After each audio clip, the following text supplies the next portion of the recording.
Olá, Luciana. Hoje temos muito gosto de estar aqui com a Luciana Lobo, a fundadora da Associação Zen Câncer, também doente oncológica, e que tem feito um projeto maravilhoso de acompanhamento de pessoas que estão a viver o diagnóstico de cancro e que têm vivido esta jornada, que com o vosso apoio, menos sozinhos, digamos assim. Iria talvez começar por, além de dar as boas-vindas, agradecer por ter vindo aqui hoje e estar connosco hoje. Luciana, o que é que a motivou? Em que momento surgiu a motivação para desenvolver o Zen Câncer? Bom, primeiramente quero agradecer a oportunidade de estar aqui com você, né, podendo dar voz a tantos voluntários que vêm desenvolvendo esse trabalho aqui também em Portugal. Então é sempre uma chance de mais pessoas conhecerem o trabalho e poderem se conectar a essa rede. Eu acho que nasceu da minha própria experiência. Eu recebi o diagnóstico do cancro de mama em maio de 2017, eu tinha 41 anos. Foi um susto para toda a família. A gente, na minha família, materna e paterna, não temos históricos de cancro na família, então foi a primeira pessoa. E eu lembro que quando eu recebi o diagnóstico, meu marido, que é um super apoiador do meu trabalho, e eu já tinha investido tanto em cursos e formações de autoconhecimento, yoga, terapias, e ele falou: o que você vai fazer com isso? Eu falei: olha, eu acho que fazer um suco de limão vai ser pouco. Eu vou tentar fazer uma torta de limão.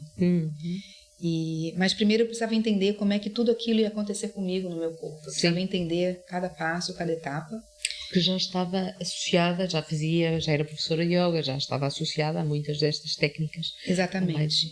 E essas técnicas me ajudaram a viver um dia de cada vez, né? Eu entendi que eu não precisava viver todo o meu protocolo, que eram 6 meses de quimioterapia, um total de 16 ciclos de químio, mais 30 sessões de radioterapia, 10 anos de bloqueio hormonal. Estou completando 8 anos agora, em janeiro. E eu falei: não, eu vou viver um dia de cada vez, com o efeito colateral desse dia. E fui entendendo que essas práticas me ajudavam a passar por um ciclo e outro. Me ajudavam com alguns dos efeitos colaterais, que insônia, fadiga, ansiedade. E eu comecei a pensar: e as outras pessoas? Como é que estão? Como é que elas passam por isso? E aí, com base no ensinamento que eu recebi, que dizia assim: quando a gente adoece, a gente tem uma oportunidade maravilhosa de se colocar no lugar do outro. Porque agora a gente sabe como é que o outro se sente, o que a gente vai fazer para ajudar o outro. Como é que o outro está a sentir, que até agora não tínhamos percebido tão bem. Exatamente. Imaginávamos, mas não sabíamos, não é? Porque é diferente imaginar e sentir. Exatamente. E aí, quando eu terminei a primeira etapa do meu tratamento, que foi a quimioterapia, eu comecei a receber no meu estúdio de yoga pacientes oncológicos. Começou com uma única paciente, a Luz, e depois, na semana seguinte, vieram mais 3, mais 6, e até o final de 2019... já éramos em torno de uns 45 pacientes oncológicos, e com a chegada da pandemia foi uma virada para a associação, para o Instituto Zen Câncer do Brasil, porque a gente adaptou todas as práticas para práticas online também. Então a gente conseguiu acessar pessoas de fora do Rio de Janeiro, certo, né? Até chegar a Portugal. E até chegarem a Portugal. E chegaram a Portugal em 2022, correto? O que é que vos motivou a vir para Portugal? Eu conheci a Maria Alice Medina, que é também profissional da área de saúde, né, fisioterapeuta de formação, acupunturista, e a Maria Alice, numa reunião com ela, eu ofereci o meu livro, e eu achei que ela nem fosse ler o livro, e ela leu o livro, me entrevistou num canal que ela tinha de podcast também. Eu fiquei impressionada porque tínhamos amigos em comum, inclusive o músico Marcelo Iuca, que era amigo dela e meu amigo também. Ela viu que era uma oportunidade de trazer esse projeto para Portugal. E ela começou então a articular com pessoas que ela conhecia, advogados que pudessem fazer toda a parte jurídica da associação, conseguiu apoio para a gente fazer uma reunião presencial num hotel com possíveis voluntários, e quando eu vi, já tinham 15 pessoas interessadas, né, em serem voluntárias. Eu falei para o meu marido: acho que eu preciso ir para Portugal para poder apresentar pessoalmente e presencialmente, né, o projeto Zen Câncer.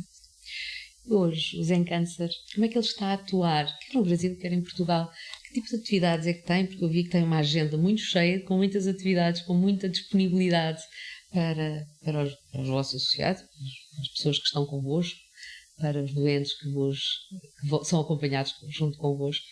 Olha, eu aprendi que sonhar pequeno e sonhar grande dá o mesmo trabalho, né? A visualização. Então, eu visualizo o Zen Câncer como a maior rede de acolhimento e bem-estar de língua portuguesa, né, do nosso planeta. Sim. Não conheço nenhuma outra rede que ofereça tantas práticas como a gente oferece. Sim. Então, a gente tem hoje atividades acontecendo no Brasil e em Portugal online, que a gente já troca entre os dois países. Então, a gente faz uma atividade no Brasil e quando olha tem participantes aqui de Portugal acessando as atividades do Brasil e vice-versa. Temos pessoas já vindo de Angola, já estamos conversando com pessoas de Cabo Verde, também iniciando um movimento para entrar em Moçambique. Sim. A ideia é que as pessoas saibam que existe essa rede, que ela é gratuita, que tem um grupo de voluntários pronto para acolher quando essas pessoas chegam na associação e elas vão ter acesso a esses links, essas atividades e que tem como objetivo tornar o processo mais leve, se sentirem acolhidas, não se sentirem tão isoladas e sozinhas. Então, no Brasil, como ele é mais antigo, a gente oferece mais de 20 atividades gratuitas para os pacientes oncológicos, familiares e também profissionais de saúde. A gente já tem, na verdade, 3 projetos que a gente chama. É o Programa de Bem-Estar Integral, que é tudo que acontece fora dos hospitais. O Programa de Bem-Estar dentro dos hospitais, que os voluntários vão lá oferecer as atividades nos hospitais, inclusive no leito, na cama com os doentes. E temos o Programa de Bem-Estar nas empresas, que é um projeto novo, que a gente leva as nossas práticas e leva conhecimento, conteúdo para dentro das empresas para poder falar sobre cancro, para poder falar sobre saúde mental, para poder falar sobre bem-estar. Falar sobre cancro, e há pouco falava sobre isso, o cancro, o nome cancro, é tão difícil às vezes pronunciar, não é? Então, quase que é palavra maldita. Mas vocês optaram com muita coragem no vosso nome o vosso nome diz tudo, não é? O Zen Câncer. Como é que surgiu o nome, Luciana? Olha, o nome ele surgiu muito desse lugar de você tentar encontrar dentro, né, eu encontrar dentro de mim esse espaço seguro e confortável que me acolheu, né, durante todo o meu processo. E a gente usa essa expressão zen, a Luciana é muito zen, ela é professora de yoga, ela é professora de meditação, não necessariamente é por conta do zen budismo, mas a palavra hoje já é utilizada como esse espaço é um espaço zen, é um espaço em que você está ali presente, que você pode relaxar, encontrar o bem-estar. E tem até uma expressão que a gente usava, que é assim, já que não dá para ser sem câncer, que seja zen câncer, né? Quando a gente chegou aqui em Portugal, a gente pensou em botar zen cancro. E a Marialice Medina, na época, fez uma enquete com os amigos, pessoas que ela conhecia, e as pessoas acharam um horror o nome zen cancro. Não, os portugueses acharam, não, cancro nunca pode ser zen, que coisa de mau gosto, que nome é esse? E a gente achou por bem, até para poder manter a marca, manter o Zen Câncer. Até porque em inglês é Zen Cancer. Em outras línguas, câncer, né, cancer. Então, assim... Câncer. Então, ok. É compreensível e tira-lhe um bocadinho do peso. Aqui em Portugal, que as pessoas não conseguem ainda perceber. Sim. E eu acho importante a gente falar sobre câncer, né? Então, eu sempre falo que eu tive câncer, que eu sou paciente oncológica. Não que eu esteja presa a um passado, mas é porque essa é a realidade. E se a gente tem medo de pronunciar uma palavra, imagina qual é a mensagem que a gente passa para a pessoa que está passando a viver por isso. Quase como se tivéssemos que anular aquela realidade. Não tivéssemos falar sobre ela. E para os filhos. Claro. Né? Então, eu lembro que foi uma dificuldade para o meu filho, e uma das primeiras perguntas que o Arthur, que tinha 9 anos, me fez, ele perguntou, mamãe, você vai ficar careca? Né? Porque já existe um estigma sobre a doença. Importante falar que nem todos os tratamentos oncológicos o cabelo cai. Vai cair o cabelo, nem sempre. Mas no universo da criança, o Deadpool, que é um personagem, ele tem cancro. Sim. O Guerreiros da Galáxia, o Peter Quill, né? A mãe dele morreu de cancro. Então, o cinema, ele traz o cancro como uma finitude, como um sofrimento. Então, isso fica no universo da criança, do adolescente, que assim, tem cancro, vai morrer. Tem cancro, vai morrer. E eu quero falar sobre isso, porque eu tive cancro há 8 anos atrás. Eu estou aqui com saúde, fazendo meus exames de rotina. E quantas pessoas, às vezes, vão dormir e não acordam porque o coração parou de bater. Não é? E não tem medo de falar. E ninguém tem medo de falar, olha, não pronuncia a palavra coração, que às vezes ele para de bater, sem avisar. E é um processo tão solitário que poder fazê-lo acompanhado de alguma forma faz toda a diferença. Mas falava há pouco, Luciana, na questão de falar com os filhos, não é? Eu sei que os seus filhos eram muito pequeninos quando surgiu o seu diagnóstico. E a Luciana fez um projeto muito bonito, não é? Tem aqui 2 livros, um que fala-nos aqui mais para as mães, mais para as mulheres, mais para, não necessariamente só mulheres, mas mais para o doente oncológico, aqui com a sua experiência, as células, o que aprendi com as minhas células rebeldes. Mas tem aqui um outro livro também maravilhoso, tive aqui o prazer de conhecer, sobre como é que, o que aprendemos com uma mãe, não é? Como é que se explica o cancro a uma criança, porque entre a dor que se está a viver e a dor de explicar isto à criança, imagino que é muito difícil. É verdade. Esse foi, inclusive na carta final que eu escrevo para as mães, eu digo que a minha maior dor foi que eu não queria que os meus filhos passassem pela experiência de ter uma mãe que adoece de cancro. Porque é uma dor para eles. O medo de perder a mãe. Eu não queria que meus filhos tivessem medo que eu fosse morrer. Então isso para mim foi muito, muito desafiador mesmo. Mas eu e meu marido, a gente escolheu falar a verdade para eles desde o começo. Então, quando eu recebi o diagnóstico, a gente não contou naquele primeiro momento. Claro. Aí a gente fez a cirurgia porque existia uma remota possibilidade de talvez não passar pela quimioterapia. Nem passar, exato. Mas quando saiu o diagnóstico, eu precisaria fazer quimioterapia, então a gente chamou ele para eles para conversar e a gente contou. Sabe aquele carocinho que a mamãe tirou do peito? Então, saiu o resultado e deu que era cancro de mama. E é assim que começa esse livro. Sim. Chamando os filhos para conversar e falando a verdade para eles, né? Falando do medo, mas falando com verdade para que eles pudessem entender, sentirem que os seus medos e dúvidas estavam sendo acolhidos. E poderiam falar, não era um segredo que está na família, não é? Porque muitas vezes o cancro acaba por ser escondido das crianças. E sugeriram. Como sendo um segredo que não se pode falar. E sugeriram que eu usasse peruca para meus filhos não virem careca. Eu falei, de forma alguma, meus filhos precisam ver a mãe passando por tudo isso. Claro. Precisam reconhecer a minha fraqueza, a minha força. E no final, na carta para as mães, que eu acho muito linda, acabei de ler para a Ana aqui, eu falo para as mães não terem medo, que os filhos não precisam de uma mãe perfeita, forte, eles precisam de uma mãe verdadeira. E precisam de saber a verdade, porque a criança, se não sabe a verdade, fica num nível de insegurança muito grande, porque percebe que alguma coisa acontece, não é? Sem dúvida. E não há como passar por este processo em que a vida, a rotina do casal, da família, seja alterada, seja mudada, não é? Exatamente. Então é um livro que é uma história real, contada, tudo que está aí aconteceu. Ele só é narrado pela gatinha da família, que realmente é verdadeira, essa gata existe. Eu adotei essa gatinha em janeiro de 2017 e descobri o cancro em maio. Então ela passou por isso junto comigo. Claro. Ela é real ela ter passado. Está velhinha agora, velhotinha, mas ela é linda. É real ela ter contado, só não foi pelas palavras dela. É, exatamente. Achei que... Mas ela viveu convosco, não é? Ela viveu com a gente. E tem aqui uma carta, que era a carta que falava aqui às mães, que achei lindíssima, não é? Que é uma carta, um convite afetivo para que também partilhem consigo. Exatamente, como é que foi. Como é que está a viver, como é que cada uma das pessoas vive esta. Porque eu gosto muito dessa ideia. Eu acho que a gente, enquanto... A gente demora muito para evoluir, porque primeiro que a gente guarda os nossos aprendizados individuais para a gente, né? Sim. E eu acho que os aprendizados têm que ser coletivos. Então, quando eu escuto uma história, eu não preciso passar pelo que ela passou para poder aprender. Claro. Então, eu aprendo, eu gosto de ouvir pessoas falando, eu gosto de ouvir histórias, eu gosto de gente, pessoa. Claro. Então, quando eu peço para elas escreverem para mim, que eu quero aprender com as histórias, a forma como elas passaram por isso. E eu escuto bastante. Uma vez eu escutei um depoimento que, assim, Luciana, eu adorei o seu livro, eu fiz o mesmo protocolo que você, eu tive o mesmo tipo de cancro, fiz o mesmo tratamento, eu só não tive um Marcelo ao meu lado. Eu brinco que o meu marido virou protocolo de tratamento. Protocolo de tratamento. E é importante a gente falar isso aqui no seu programa, porque, infelizmente, as estatísticas no Brasil mostram que muitos homens abandonam suas mulheres, né? Algumas relações já estavam falidas, né? E o cancro, ele simplesmente é o ponto final daquela relação, mas muitos homens, às vezes, esperam até os 5 anos para poder passar e depois separam. Porque a mulher muda, o corpo muda.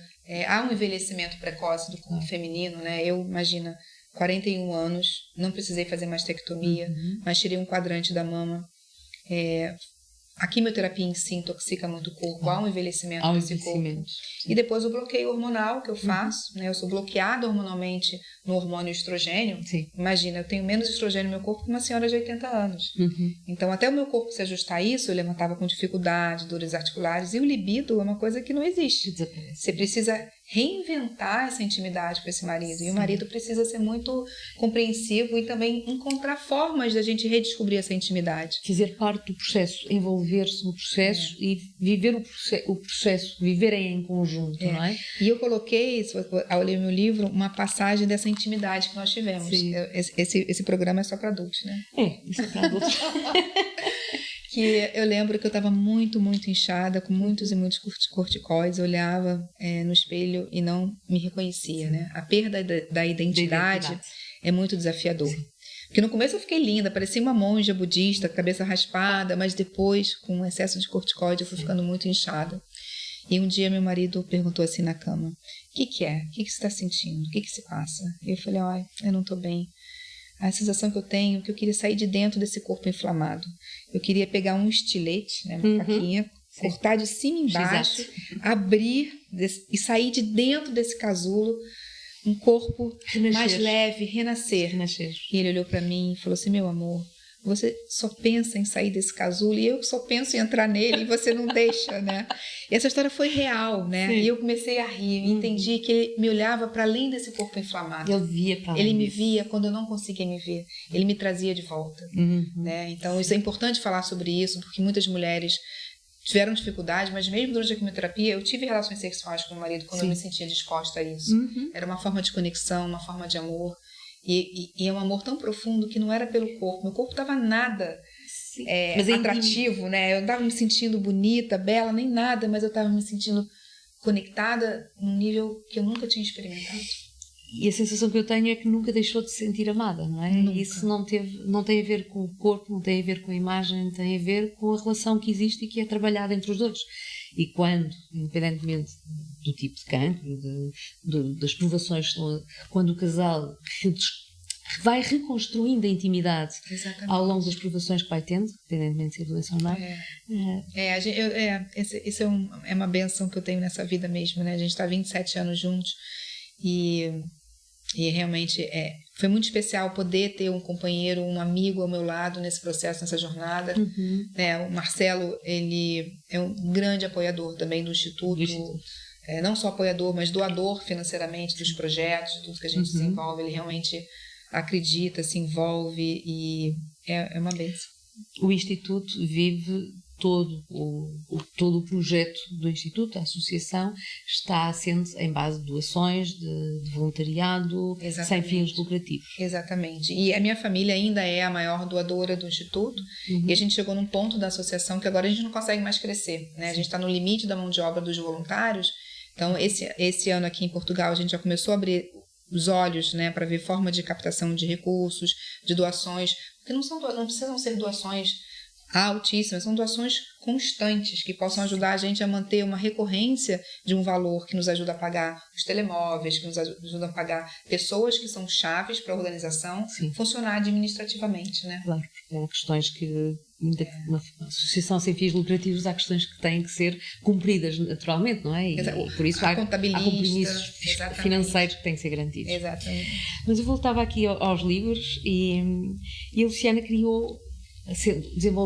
escreveu os livros com base aqui em 5 pilares, não é? Que foi aqui um bocadinho também a sua jornada por esta viagem com esta doença, não é?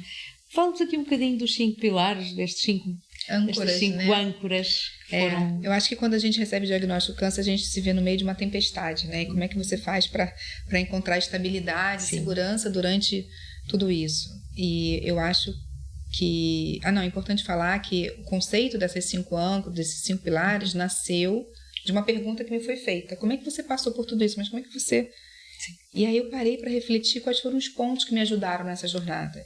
E aí o primeiro ponto foi a consciência da impermanência, que é um conceito que vem do budismo, né? Sobre o primeiro ensinamento, que tudo está em constante mudança e transformação o tempo todo, né? Existe um ciclo natural da vida, que é o nascimento, crescimento, envelhecimento e finitude. Alguns ciclos passam pela doença, mas que tudo é impermanente, né? Basta a gente olhar as estações do ano, que a gente precisa lidar com isso, senão vai gerar ainda mais sofrimento, que é assim. A única coisa permanente que temos é a impermanência, não é? Exatamente.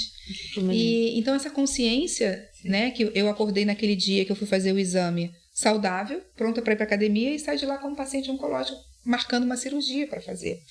E aí o segundo pilar é a gratidão. Que hoje a gente fala muito sobre gratidão, mas a verdadeira gratidão de reconhecer o que há de positivo naquele momento para agradecer. Então eu pude agradecer que eu tinha um bom plano de saúde no Brasil, isso também é importante, para poder ser rápida no início do tratamento, eu já tinha tido os meus 2 filhos, já tinha amamentado os meus filhos. Então, tudo que era positivo naquele momento me fazia agradecer. Mas, mesmo quando você sabe que tudo está em constante mudança e transformação, que você tem que agradecer, tem dias que você não vai estar bem. E tá tudo bem não tá bem. A gente precisa falar sobre isso. Sim.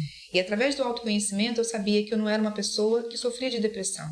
Então eu também estava atenta para ver se aquele sintoma era um sintoma que ia permanecer por um período mais longo, porque aí eu precisava de ajuda. É importante reconhecer a diferença entre a autocompaixão que você pode se permitir não estar bem, do momento que você precisa pedir ajuda. E a autocomiseração, que deixa de ser funcional e deixa de... Então, eu me coloquei nesse lugar de me acolher. Tá tudo bem, não está bem. E aí, o próximo passo foi o autocuidado. Então, durante todo o meu tratamento oncológico, eu fiz atividade física. Fiz atividade física de musculação mesmo. Eu estava bem, minha imunidade estava boa, eu podia ir para academia. Tinha força, eu tinha que caminhar, eu tinha que me movimentar, eu tinha que beber água, eu tinha que dormir bem, eu tinha que comer saudável. Sim. E aí, depois de tudo isso que eu passei, porque eu passei e sei, né, como é que as outras pessoas se sentem, vem a última âncora, que é a âncora da compaixão. Que é a gente se colocar no lugar do outro, porque agora a gente sabe como é que o outro se sente. Sim.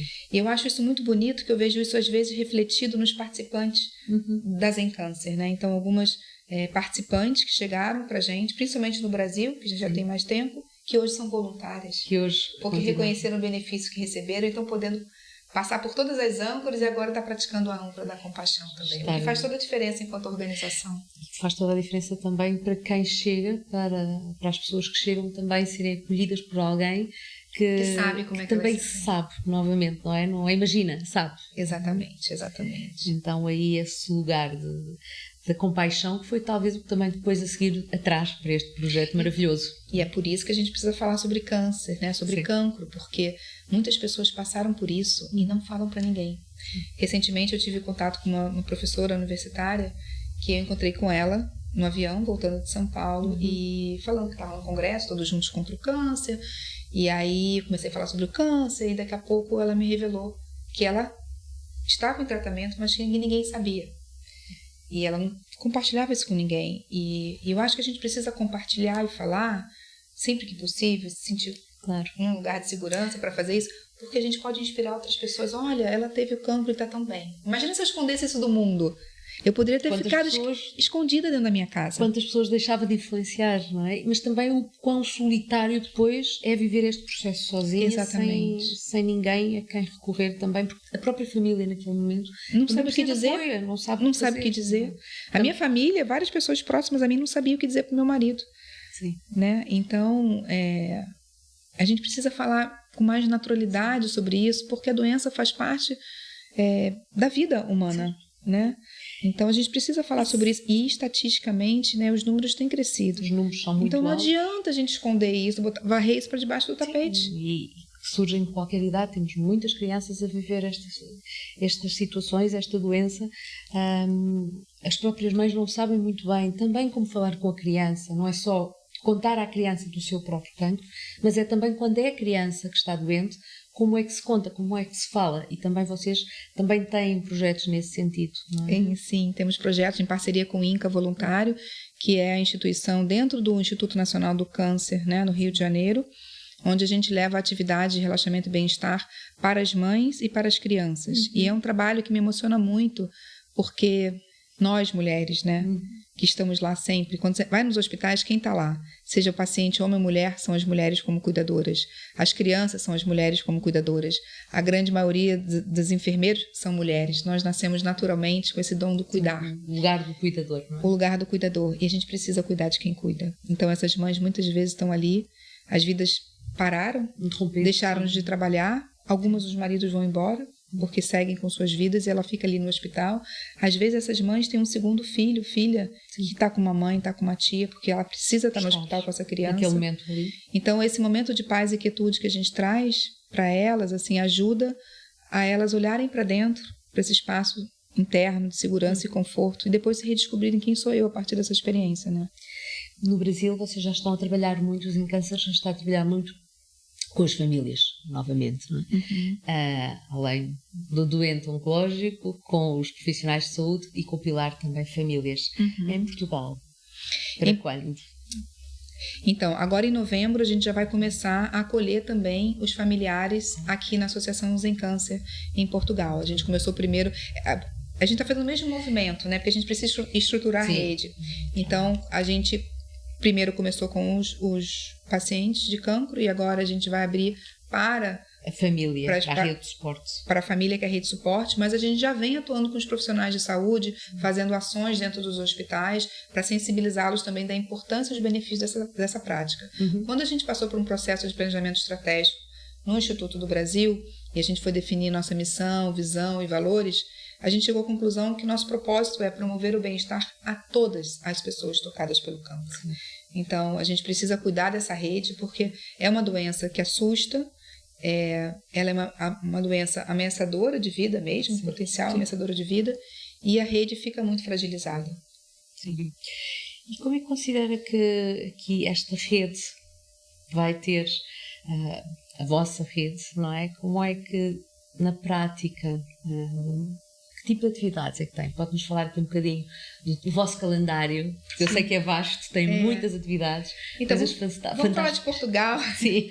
Vamos falar de Portugal, apesar que quando as pessoas se inscrevem, né, na Associação Sem Câncer em Portugal, ela também vai ter acesso às atividades que acontecem no Brasil e vice-versa. Mas falando aqui da associação, que está indo muito bem, eu sou muito, muito, muito grata a todos os voluntários, né? Porque eu não estou aqui, eu venho só 2 vezes por ano. Cada visita eu passo 15 dias, o que também é um sacrifício para minha família. Meus filhos estão de mal comigo, ninguém mandou uma mensagem para mim nesses 15 dias, porque eles ficam chateados que eu fico longe, né? Então aqui a gente começou com a prática do yoga restaurativo, que é uma prática que nasce do yoga, né? É uma prática em que a gente permanece nas posturas com o corpo apoiado por travesseiros, almofadas, para trazer a sensação de segurança e conforto, que são necessidades básicas, né? Na base da nossa pirâmide ali. Só que a gente encontra algumas resistências das pessoas com a palavra yoga. E como é uma prática de relaxamento, a gente vem falando cada vez mais de prática restaurativa ou prática de relaxamento. Porque a palavra yoga, se você botar no Google hoje yoga, você vai ver normalmente mulheres magras, com corpos perfeitos, mulheres brancas, né, com um poder aquisitivo alto, fazendo prática de yoga em praias lindas. A pessoa está com cancro, não está de bem com o corpo. Yoga não é para mim, nesse momento da minha vida. E quando a gente fala prática de relaxamento, de descanso, a pessoa entende. Isso é o que eu preciso neste momento. É isso que eu preciso descansar, soltar as tensões do meu corpo e acessar aquilo que realmente é importante nesse momento para organizar, né, o corpo. Então a gente começa por aí, trazendo sensação de segurança e conforto. E aí a gente tem diálogos, né, de conversa, rodas de conversa com essas participantes. E é importante dizer que não são só para mulheres. Apesar das mulheres procurarem mais, temos também participantes homens. E temos o reiki agora, presencial e à distância também. Temos meditação, que é incrível. Então, é bonito você ver essa rede sendo tecida. Nosso professor de meditação, por exemplo, que é um querido, ele fica no norte. E aí ele transmite essa meditação para Portugal inteiro. E também para o Brasil, que tem gente do Brasil fazendo meditação com ele. Então, quando você começa a olhar, aí tem gente de Angola fazendo a meditação. Eu fico admirando que essa rede vai crescendo. Vai alargando e vai crescendo. Vai alargando, vai tocando crescendo. cada vez mais pessoas. E além dessas atividades regulares que a gente faz, temos as atividades pontuais, que são atividades que não têm uma recorrência, mas que trazem benefício e conhecimento. Então, já fizemos workshop de florais, de acupressão, de nutrição oncológica, né, saudável. Então, a gente está sempre trazendo conhecimento para essas pessoas. Conhecimento, técnicas.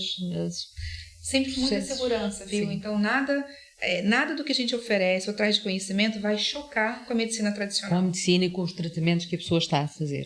Nada que vai questionar o que os médicos recomendam. Simplesmente vai ajudar a complementar e integrar esse tratamento. Bem-estar à pessoa e à sua Exatamente. E falando de bem-estar, fala-se também aqui muito da saúde mental, que muitas vezes neste período é muito quase que esquecida. A pessoa está tão focada, claro, no seu tratamento, na sua recuperação física, que a saúde mental nem sempre tem a atenção devida. Na sua experiência, como é que as pessoas estão a viver a saúde mental nestes períodos? Olha, eu tenho muitos casos, principalmente falando do Brasil, de pessoas que estavam num processo de depressão e receberam o diagnóstico.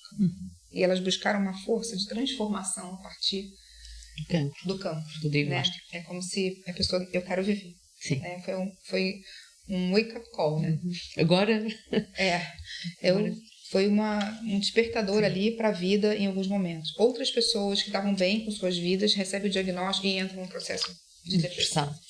A ansiedade, e o Brasil é considerado um dos países mais ansiosos. Com a maior ansiedade do mundo, não é? Exatamente. Nós não estamos melhores. Ela está muito presente no dia a dia. Sim. Não somente pelo medo, e vai depender muito da realidade de cada pessoa que recebe o diagnóstico, mulheres que são profissionais liberais, sim, que precisam trabalhar, como é que ela vai se permitir parar de trabalhar para poder fazer o tratamento? Ficar numa baixa médica para fazer o tratamento e... Exatamente. Então, como é que tudo isso... E além disso, os corticoides, que são medicamentos que a gente toma para poder fazer com que o corpo aguenta, é cortisol. Acelera ainda mais e aumenta essa percepção do corpo de que está alguma coisa para acontecer, que eu estou cheio de hormônio do estresse no corpo. Então, essas práticas que a gente oferece ajudam as pessoas a trazerem atenção para o momento presente, de volta para o corpo. E, mais importante, fazer as pazes com o corpo. Sim. Porque esse corpo parece que me traiu, mas ele não te traiu. Ele está sinalizando para você que alguma coisa precisa ser repensada na sua vida. Sim. E muitas mulheres falam, né, que renasceram ou passaram a viver, né, após o câncer. Sim. E algumas falam que existe uma vida antes do Zen Câncer e uma vida depois do Zen Câncer. Fala-se muito, não é? Não há como passar por uma experiência de cancro e sair da mesma forma. Eu acho um desperdício. Também eu acho um desperdício de experiência, né? Acho que o que a vida nos dá, que a vida nos oferece, a gente usa para potencializar. E é assim que eu encaro, né? Sim. Qualquer coisa que me aconteça. Não desejado, mas não deixa de ser um processo de crescimento muito, muito grande. Exatamente. Para atravessá-lo, leva a um processo de desenvolvimento muito grande. Eu acabei de voltar do caminho, né? Sim, a gente falou do caminho de Santiago. Do caminho de Santiago, foi um trecho pequeno que eu fiz, mas ao chegar em Santiago eu encontrei essa pulseirinha que diz assim: se chove, que chova. Né? Eu acho que a gente precisa viver um pouquinho mais, com mais resiliência, de aceitar. Sim. Né? Então, assim, se choveu, se chegou o diagnóstico, o que eu vou fazer com isso? Como é que eu posso passar da melhor forma por isso? E se você conseguiu tirar um ensinamento, um aprendizado, como é que eu posso ajudar as outras pessoas? Com o meu ensinamento, que vão vir como é que eu de mim? Posso inspirar, como é que eu posso apoiar, suportar, suster a outra pessoa? Exatamente, para que ninguém se sinta sozinho. Porque é uma fase em que a autoestima, autoconceito, todos estes processos emocionais, naturalmente, são fortemente abalados. Exatamente. Ciara, nós estamos em outubro, o mês de outubro, o outubro rosa, não é? Um mês onde se, de alguma forma, se relembra os doentes de cancro. Como é que vocês no Zen Câncer têm alguma atividade, têm alguma forma de também trabalhar este outubro rosa? Sim, olha, o meu diagnóstico foi em maio, então a gente tem um mês de outubro para lembrar da importância do diagnóstico precoce no cancro da mama. Sim. A verdade é que quando a gente faz o diagnóstico, a gente já está com cancro. Já está com o cancro. A gente pode ter atitudes e escolhas que vão nos ajudar a prevenir esse diagnóstico, mas quando a gente recebe o diagnóstico, o que a gente deseja é que seja um diagnóstico precoce ao ponto de ser um tratamento menos agressivo. Menos agressivo e menos invasivo. Com mais chances de cura. Então, se a gente descobre bem no comecinho, a gente às vezes faz só uma cirurgia, um processo de radiação e não precisa nem passar pela quimioterapia. No meu caso, eu precisei passar pelo ciclo de quimioterapia porque ele já não era tão pequenininho assim, já tinha uma metástase na minha axila, no linfonodo sentinela, e eu tinha 41 anos, era a minha primeira mamografia àquela altura. Se eu não tivesse feito, eu talvez não estivesse nem aqui para contar a história para vocês. Então, eu acho que é importante a gente manter os nossos exames de rotina em dia, não ter medo. Sim. Conheço pessoas que fizeram o exame, receberam, e porque era véspera de Natal, guardaram na gaveta e esqueceram de olhar. E quando foram abrir, já estava tão avançado que já não tinha muito mais o que poderia ser feito. Então eu acho que a gente precisa falar sobre isso, aproveitar esse mês de conscientização. Você vai na farmácia, tem uma lembrança, você entra no Corte Inglês, tem uma lembrança. Então a gente, olha, já fiz meus exames do dia? Sim. Vou fazer. E uma amiga minha descobriu um cancro ouvindo a minha palestra sobre o Outubro Rosa. Nossa, eu não fiz ainda, e ela fez, ela vou fazer. Então a gente precisa falar sobre isso, mas não só sobre isso, né? São diferentes tipos de cancro. Então é importante o exame estar em dia por isso mesmo, né? Os cancros do sistema digestivo têm crescido muito, né? Do intestino. De intestinos, do estômago. Então a gente precisa simplesmente tentar ter hábitos saudáveis, né? Na medida do possível, são as nossas escolhas, mas ir regularmente ao médico. Fazendo o acompanhamento regular. E olha, o corpo fala com a gente. Se sentir uma dor e for uma dor recorrente, a gente fica tomando só medicamento para matar aquela dor. Eu digo que a dor é sempre um mensageiro. E a gente mata o mensageiro sem ler a mensagem. Sem ler a mensagem. Procurar não ter medo de... Não ter medo. Se há mensagem ou não. Não ter medo de ir à procura de perceber Porque o que as pessoas falam, quem procura acha. Então que bom que acha, vamos achar rápido. Se houver, não é? Felizmente, nem sempre há, mas... E sobre as ações, na verdade, o Zen Câncer faz ações o ano inteiro. A gente não se prende somente no Outubro Rosa, porque nós não somos uma instituição voltada para o cancro de mama. A gente acolhe qualquer pessoa com diagnóstico de cancro. No Brasil, a gente lançou um evento beneficente, esse é o 2º ano, chamado Mulheres com Propósito, que é exatamente o que a gente está fazendo aqui, um bate-papo, para mostrar para outras mulheres que pode existir um propósito para tudo isso, você pode encontrar o seu propósito, de transformar, de reorganizar, de repensar a sua vida. Não é um evento médico, apesar que vai ter uma mesa sobre os avanços da medicina, sobre a mas não é sobre isso. É um evento beneficente, porque a receita vai para o Instituto e a gente faz pequenas ações, a gente participa de eventos em parceria com outras instituições que chamam a gente, né? E acho que tem que ser um movimento da sociedade civil como um todo. A ouvi-la, o mês de outubro, sem dúvida, está muito associado ao cancro da mama, mas é todos os meses, mas o termos um mês com um significado relembra isto. Eu acho que é muito importante. Como que o é Novembro Azul também. Exato, que é vamos fazer exames, vamos perceber como estamos. E palestras também. Palestras. As empresas chamarem pessoas para darem palestras, contar histórias reais. Contar histórias reais, falar mais, partilhar mais. E estes meses têm muito significado neste sentido, de haver um relembrar. Está na altura de eu fazer o meu check-up. Exatamente. Eu falo um pouco sobre isso porque tem algumas pessoas do Instituto que tiveram cancro ginecológico e elas não se sentem representadas, né? Então lá no Brasil agora já tem o Setembro em Flor também, e também tem o Março Lilás, para falar um pouco sobre isso. Então a gente fala do cancro o ano inteiro, a importância do bem-estar, do autocuidado. Sim. Né? Como um todo, e não apenas o de mama, mas que também o de mama tem crescido muito e também é um tema muito presente. Muito presente, sem dúvida. 69% do nosso público é câncer de mama. Sim. Vocês já estão em vários hospitais, várias clínicas, vários locais onde já estão a intervir. No Brasil, muito mais, naturalmente, já estão há muito mais anos, mas em Portugal também já estão com trabalho dentro dos hospitais, de algumas instituições. Sim, a gente vem, desde que a gente chegou aqui, um trabalhinho assim do passa-palavra, as pessoas vão conhecendo a seriedade do trabalho, o nosso comprometimento. Então, o primeiro espaço que a gente conseguiu foi no serviço ali de oncologia do Santa Maria, né? E hoje a gente tem uma parceria com Amigas do Peito, que é uma organização dentro ali do Santa Maria, para as utentes ali. Então, a gente já tem uma voluntária que oferece práticas de relaxamento ali para elas. A gente também já fez parceria com São Francisco Xavier, onde a gente deixou os materiais consignados e treinamos voluntários para poderem fazer as atividades também.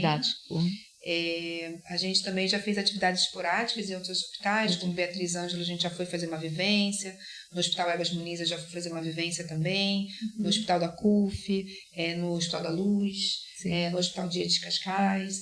Então, sempre que chamam a gente, hoje a gente teve uma reunião no SAMS, então sempre que chamam a gente vai, né, com o coração aberto, tentando desenvolver essas parcerias para ou treinar a equipe local de médicos profissionais ou colocar um dos nossos voluntários. É claro que quando o hospital é público, a gente consegue sensibilizar mais os voluntários. Quando o hospital é privado, a gente precisa fazer algum outro tipo de parceria. Outro tipo de parceria. Exatamente. Pelo menos que pague o custo do voluntário de deslocamento para poder chegar. Né? Para poder estar. Mas ao conhecer um bocadinho aqui da associação, uma das coisas que percebi também é que vocês se distinguem porque são mesmo esta rede, ou seja, apoiam a pessoa naquilo que a pessoa precisa. Se a pessoa precisa de ser ouvida, tem aqui um acompanhamento, muito de acompanhamento de proximidade e de ouvir, mas também lá está, se a pessoa quer comprar uma peruca, também vão ajudar onde é que ela vai encontrá-la, ou se a deve comprar, ou se está em dúvida se deve comprar ou não, tem aqui pessoas que vão também partilhar a experiência. Então acho que é aqui esta rede,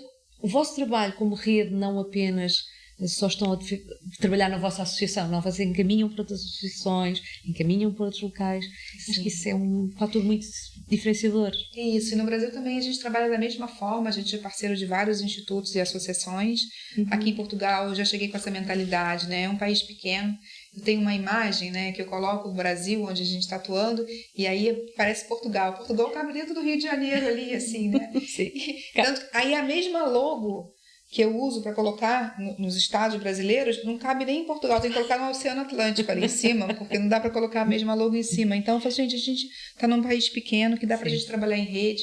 O meu sonho é que tenha uma pessoa para fazer trabalho de relaxamento em cada aldeia aqui de Portugal. A gente tem um sonho que eu digo que é o nosso Restaura Móvel, que é uma carrinha que a gente pudesse fazer, descer para o sul, avisando, nós estamos tal dia na cidade tal, se inscreva, e a gente chegar num ginásio e poder divulgar e depois as pessoas poderem fazer as atividades online com a gente, né? Então, uma parte do ano desce para o sul, na outra parte sobe para o norte, e a gente possa divulgar, chegar nas aldeias, para que ninguém se sinta realmente sozinho e possa se sentir acolhido. E a gente percebe que esse é o caminho, trabalhar em rede. Eu sei que os recursos, às vezes eu vejo, não só aqui, mas no Brasil, existe uma competição e um pouco de medo, porque os recursos são escassos para os trabalhos sociais, então as pessoas têm um pouco de medo de se ajudarem, porque, mas aí vou perder um pouco dessa receita, dessa doação, mas não é sobre isso. Né? Como a Zen Câncer trabalha muito com voluntariado, a gente tem conseguido fazer dessa forma, a gente precisa sim de recursos, mas a gente consegue fazer o trabalho, a gente consegue crescer mais, infelizmente, nesse momento. Mas a gente consegue fazer com amor, com dedicação dos voluntários, né? Então, pra gente, a gente quer mais aqui o utente, o paciente, se beneficie, conheça o que existe, está disponível para ele. O que eu faço e você não faz, complementa-se e não. Né? Eu vejo muito agora no Outubro Rosa as pessoas fazendo algumas ações de bem-estar. E aí perguntam, vocês não vão fazer nada? Porque a gente faz o ano inteiro. Fazem o ano inteiro. Então, entre em contato com a gente que o ano inteiro vai ter uma aula de yoga, vai ter uma meditação, vai ter um atendimento de reiki, vai ter uma roda de conversa com as psicólogas. Sim. Quais são os maiores desafios que estão a enfrentar agora em Portugal? Ainda não veio a carrinha. Quero acreditar que há de vir a caminho no seu tempo. Exatamente. Ainda está no lugar do sonho, mas... Eu acho que a gente vem fazendo um trabalho tão lindo aqui em Portugal que eu não vejo como um desafio, assim. Eu acho que eu fui muito bem acolhida. Toda vez que eu faço uma ação no hospital, as enfermeiras me abraçam, vem morar cá, né? Aquilo que a gente fica tipo assim, não queremos mais brasileiros em Portugal. Eu recebo convite toda vez que eu venho para morar aqui, para poder fazer as práticas, mas eu estou muito feliz do meu país, né? Lá. Então, assim, eu me sinto muito acolhida aqui. Eu tenho a cidadania portuguesa, né? Então, a gente estava falando sobre isso. Meu bisavô, ele saiu sem nada, foi no Brasil, construiu uma família linda, enorme. Eu sou uma bisneta que volta. A primeira que volta porque meus primos, ninguém criou essa conexão. Estão lá no Brasil e eu volto com esse trabalho. Então, eu acho que o maior desafio agora é, sem dúvida, a gente conseguir empresas que querem fazer alguma coisa e já encontram na Zen Câncer um trabalho estruturado, consistente, com resultado, para poder apoiar, para que a gente possa contratar pessoas chaves para desempenhar os papéis que a gente precisa administrativamente falando, né? Para poderem expandir para poder expandir. Então, assim, eu não vim com uma ideia esperando que alguém coloque dinheiro para poder realizar. Eu vim e realizei. E agora eu quero que as pessoas, ao verem esse resultado, poxa, eu quero que isso continue crescendo porque tem resultado. Quero fazer parte, quero acrescentar. Que é o que a gente escuta das participantes, né? Claro. A Márcia, e parece que o universo manda as mensagens, os depoimentos na hora que eu mais preciso, que às vezes Olha, já teve uma vez que eu sentei no aeroporto esperando o meu avião, eu falei, meu Deus, o que eu estou fazendo em Portugal? Como é que eu vou fazer isso dar certo? E quando eu não consigo pensar numa solução, paro de pensar a respeito, porque eu não posso resolver nada naquele momento, que vai me gerar ansiedade, e depois as coisas vão se desenrolando. Então, é isso. A gente precisa, nesse momento, encontrar pessoas certas. E não é muito que a gente precisa. Mas que acreditem num projeto de bem-estar, que a gente possa devolver a alegria dessas pessoas, trazer leveza para o processo. E é isso. Acho que esse é o maior desafio no momento. Luciana, que conselho deixaria para as pessoas que estão a enfrentar um diagnóstico de cancro neste momento, especialmente no que diz respeito a cuidar da mente, do corpo, manter a esperança? As 5 âncoras, né? Os 5 pilares, o entendimento de que tudo está em constante mudança e transformação. Acho que esse é o primeiro de todos os passos. Reconhecer o que você tem de positivo nesse momento. Tem alguma coisa para agradecer. Se você pensar com carinho, você vai ter o que agradecer nesse momento. E não precisa ser nada grandioso. Sim. Se acolher nesse momento, ser seu melhor amigo, sua melhor amiga, né? Ter esse olhar, procurar ajuda profissional de psicólogos ou psiquiatras na medida que você sente que não está conseguindo lidar com isso sozinho, se cuidar acima de tudo, beber muita água. Eu falo sempre, 70% do nosso corpo é água de qualidade. Beba água toda vez que faça quimioterapia para ir purificar o seu corpo, se alimentar de forma saudável, né? Se movimentar. Existe uma falsa crença de que o paciente oncológico tem que ficar quietinho em casa sem fazer nada. Ele precisa se movimentar para poder não perder tanta massa magra, para não perder a sua funcionalidade, sua mobilidade. E depois conta a sua história para o mundo, né? Que você venceu, que você passou por isso. E mesmo que sua doença seja uma doença em estado mais avançado, que você seja uma doença que vai se tornar uma doença crônica, que você possa viver cada dia com leveza, que você possa encontrar beleza no seu caminho. No dia a dia. No seu dia a dia. Luciana, uma última pergunta. Como é que os nossos ouvintes podem acompanhar o vosso trabalho, se podem juntar à associação, ou quem está a viver este diagnóstico? Podem ser voluntários, ou que quem está a viver este diagnóstico e que não conhecia a Zencâncer, se consiga juntar às vossas atividades e todo este projeto maravilhoso. Bom, maravilhoso. Vamos primeiramente falar para os pacientes, né, para os utentes e homens e mulheres, podem entrar em contato com a associação. Nosso site é www.zencâncer.org. As nossas redes sociais, o Instagram é zencâncer.portugal. E ali você vai receber as informações para poderem se inscrever ou como participantes ou como voluntários, porque algumas pessoas já passaram pelo tratamento oncológico e mesmo que elas tenham passado, elas podem participar como participantes e também como voluntários, podendo nos ajudar. Você não precisa ser professor de yoga ou de meditação, você pode saber mexer com redes sociais, você pode saber ser da área de comunicação, que volta e meia a gente precisa de um documento, escrever um texto, você pode ser da área administrativa, que vai nos ajudar a coordenar tudo isso. Os voluntários em si são muito bem-vindos, a gente tem uma fotógrafa que é voluntária, então assim, não importa qual seja a sua área pode ser divulgar que a gente existe, né? Conseguir levar a Zencâncer para uma televisão, para um rádio, para que mais pessoas tenham acesso. Se você tem condições financeiras, você pode ser um doador recorrente, ser associado da associação, doando um valor de 10 euros por mês, alguma coisa que possa contribuir, a gente possa ter uma recorrência de um valor. E se você é de uma empresa, você pode chamar, que a gente vai dar uma palestra para conscientizar as pessoas, não somente sobre a doença, mas sobre o que a gente pode fazer a partir dessa experiência. E é a minha história de vida também, né? Sim, desta experiência foi vivida e agora partilhada. Exatamente. Luciana, mais alguma coisa que gostasse de partilhar? Eu quero agradecer, eu fico sempre feliz quando podem fazer com que essa mensagem chegue a mais e mais pessoas. Esse hoje é o meu propósito de vida, não tenho uma outra agenda. Se eu não estou me dedicando a Zencâncer, eu estou no meio do mato, no meio da natureza. Podem seguir a minha rede pessoal também, que é Soul de Alma, SOUL.Luciana Lobo. Sou de lá. Você vai poder acompanhar um pouco da minha rotina, do meu dia a dia, que é bem simples. Eu vivo uma vida simples no Brasil, com meus filhos, meu marido. Natureza. E venho aqui 2 vezes por ano e é isso. E obrigada por estar connosco, obrigada por estar hoje aqui connosco, mas também pela equipa fantástica que sei que tem, a equipa de voluntariado que está aqui em Portugal e também no Brasil, naturalmente, e que tem dado voz a este projeto. Obrigada por ter vindo. Obrigada a todos. Eu que agradeço profundamente. Muito obrigada.